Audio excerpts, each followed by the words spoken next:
This was 100 years ago because I'm 150 years old. So we have personal biases. If I see this gentleman in the front row, would you tell me your name, sir? Chua.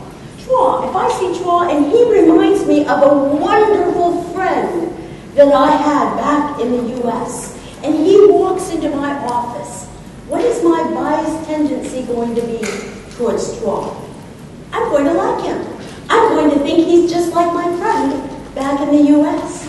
Okay, so Ta walks in my office, and Ta reminds me of the IT person that drove me nuts at my last job.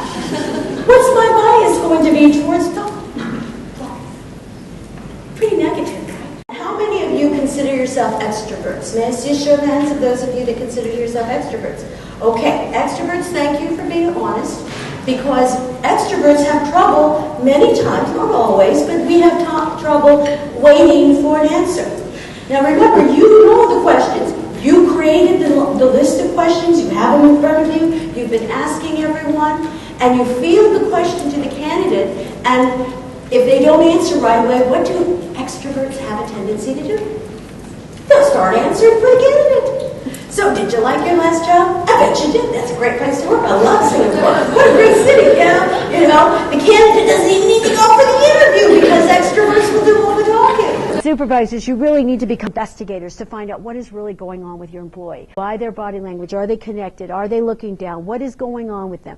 All the cues that you're seeing to look for the real meaning in the message.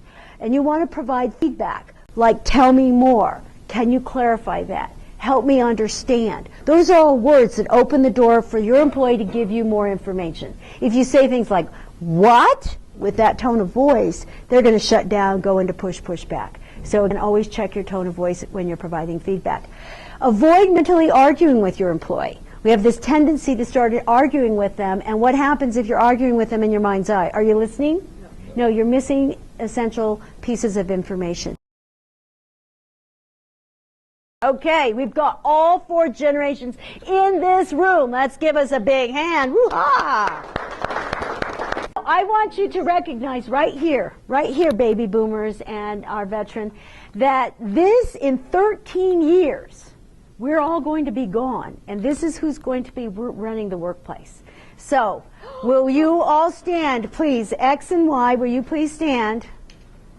And let's say, all together now, we trust you to do a great job in the future. If we get satisfied with the first right answer, we may shortchange ourselves. Because there may be many good answers and many superb answers. We do not follow the crowd. You see, people that follow the crowd end up following them off the cliff many times. So I ask you, be different. Turn your back on the crowd and find your own way. Yes, find your own way. What are the values, the core values that person is going to bring? This is one of my favorite quotes. How many of you are familiar with Warren Buffett? His quote is, in looking for people to hire, you look for 3 qualities: integrity, intelligence, and energy.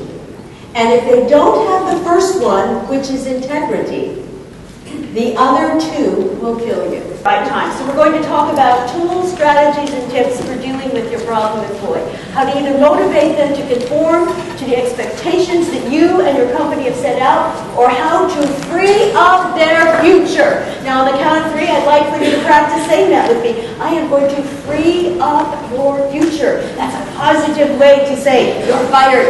Okay, 1.